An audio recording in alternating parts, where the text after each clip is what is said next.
Hello साथीहरु, आइयो सबैजना सन्चै हुनुहुन्छ होला, आरामै हुनुहुन्छ होला। ल नयाँ भिडियो फेरि पनि ल्याइसकेको छु हजुरको माझ। यो भिडियो चाहिँ अब कारखानादेखि स्टार्ट हुन्छ। यहाँ केटाहरू सब रेडी भइसक्यो बाहिर जानको लागि, र यो अस्ति बनाएको चाहिँ झुला हो। यसलाई फेरि कटिङ गरेर साइज बढाउने भन्ने भएको छ। ल हामी चाहिँ सामान रेडी गरेर हामी साइडमा निस्किसकेको। हामी बाटोमा हिँड्दैछौँ। अब एकछिनमा हजुरलाई साइडमा पुगेपछि देखाउने छौँ। ल साथीहरु, हामी चाहिँ साइडमा पुगिसक्यौँ र यहाँको यो गेटको डिजाइन छ नि, लुक्स चाहिँ बबाल छ। यहाँ चाहिँ कलेज बन्ने हो होइन, कृषि कलेज भन्ने सुनिरहेछौँ अहिले। अब फिलहाल बाहिरको कम्पाउन्डिङ त्यस पछाडि गरेर अनि यो गेटहरूको काम चाहिँ भइरहेछ। यो गेट चाहिँ मैले गराएको हो दसैँमा होइन, दसैँको लास्ट दिनमा भ्याएको यो गेट बनाएर फिट गरेर। तर बबाल छ डिजाइन चाहिँ होइन यसको। ल साथीहरु, यहाँ अहिले कोही पनि हुनुहुन्थेन, अहिले आएर गेट खोलियो। ल फाइनली हामी चाहिँ भित्र अब गएर हामी के काम गर्न आएको त्यही काम गर्नेछौँ हामीले। हजुरहरूलाई भिडियो मार्फत जानकारी हुने नै छ हामी के काम गर्दैछौँ भन्ने कुरोमा। ल हेर्दै जानुहोस् र भिडियो मन परेमा लाइक, सेयर, कमेन्ट र सब्सक्राइब चाहिँ गरिदिनु होला, माया देखाइदिनु होला। हामी यस्तै कामहरूको भिडियोहरू ल्याइरहनेछौँ।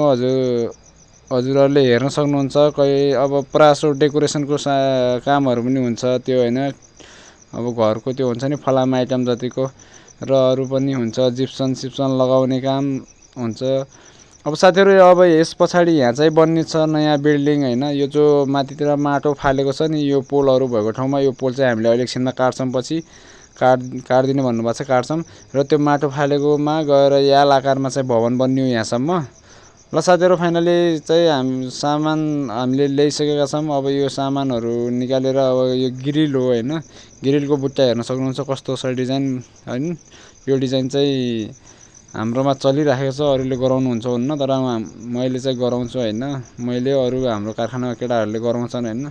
यो ग्रिल चाहिँ मैले गराएको हो, अस्ति नि नाप लगेर गराएको हो। यो चाहिँ फलामको झ्यालमा हो यो, तर यसमा फिक्स हुनुपर्छ होइन। अब काठको यस्तो धकलेर जाँदैन, एकदम फिक्स भएर मेरो साथीले चाहिँ हातले धकलिरह होइन। ल हामीहरू ग्रिल अब फिट गर्न लागिरहेछौँ। हजुरहरू हेर्नुहोस् कसरी फिट गर्छौँ। यो हामीहरू चाहिँ ड्रिल मेसिनको सहायताले फिट गर्छौँ होइन। त्यो हतौडा हान्ने त्यस पछाडि गर्ने चाहिँ सिस्टम छैन क्या हाम्रो यो के अरे कारखानामा। जति पनि ग्रिल ठोकिन्छ काठकोमा भए पनि, तपाईँको फलामकोमा भए पनि, फलामकोमा कसैले ओल्डिङ चाहिँ गर्छ है, तर हामीहरूले ओल्डिङ चाहिँ गर्दैनौँ कि स्क्रुप नै हान्छौँ होइन। स्क्रुप नै हान्छौँ। अनि उसमा के अरे काठमा पनि हामीले स्क्रुप नै हान्छौँ कि कालो किला हुन्छ 1.5 इन्चको, त्यो किलाले स्क्रुप गर्छौँ भने यसमा चाहिँ तपाईँको यो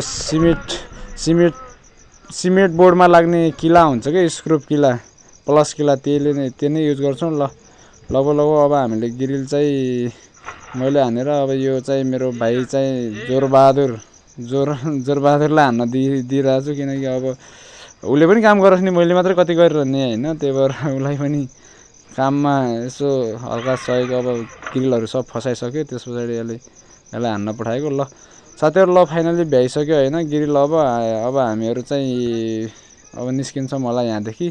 सायद त्यो अगाडिको पोल काट्ने भन्ने कुरो भइरहेको थियो, मैले अघि नै सुनिरहेको थिएँ। गर्मी चाहिँ तर यति धेरै गर्मी छ होइन सुर्खेतमा, अब गर्मी बढिसक्यो। उहाँ चाहिँ हाम्रो साउजी, उहाँको चाहिँ के अरे हुनेवाला कलेजको मालिक, उहाँले नै अनि भन्नुभयो यो पोलहरू काटिदिनु पऱ्यो भाइ भनेर उहाँले कुरा गर्नुभयो। त्यसपछि हामीहरूले साउसँग कुरा गरेर यो पोलहरू काट्ने चाहिँ फिक्स गरेर हामीले पोल काटेर यहाँबाट हामी निस्किसक्यौँ। अब पोलसोल काटेर निस्किसक्यौँ कारखाना। ल साथी, यस्तो यो बाटो छैन यहाँबाट होइन, तर मान्छेहरूले हिँड्ने बाटोमा चाहिँ बाइक नलग भन्दा पनि बाइक चाहिँ लगिराखेको जबरजस्ती। तर बाइक लगेर चाहिँ झारीमा हालिदिन्छ क्या यसले। अब हेर्नु न, बाइक लगिरहेको पुरा। अब यसले स्योर हाल्यो क्या, हाल्यो झारीमा हालिदियो सिधा झारीमा हालिदियो होइन। अब के गर्ने, तर पल्टेन, तर त्यहाँतिर एकदम झारी थियो, झारीमा ल साथीहरु, हामीहरू कारखाना नजिक आइपुगेका छौँ। अब कारखाना आइसकेपछि कारखानामा काम गर्नुपर्ने हुन्छ साथीहरु। कारखानामा अब 2 जना मिस्त्रीहरू चाहिँ त्यही छन् होइन, काम गरिरहेका छन्। ल साथीहरु, यस कारखाना पुगिसक्यौँ हामी फाइनली। यहाँ चाहिँ काम चाहिँ गरिरहेछन् 2 जना। ल यस्तै भिडियोहरू हामीले बनाइराख्छौँ होइन साथीहरु। अब यति यो भिडियो हजुरलाई मन परेमा लाइक, सेयर, कमेन्ट चाहिँ र सब्सक्राइब गरिदिनु होला। ल साथीहरु आजको भिडियो चाहिँ यहीँ इन्ड हुन्छ र नेक्स्ट डे भोलि नेक्स्ट भिडियो आउनेछ हजुरहरुकोमा खतरनाक भिडियो आउनेछ हेर्दै गर्नु होला धन्यवाद।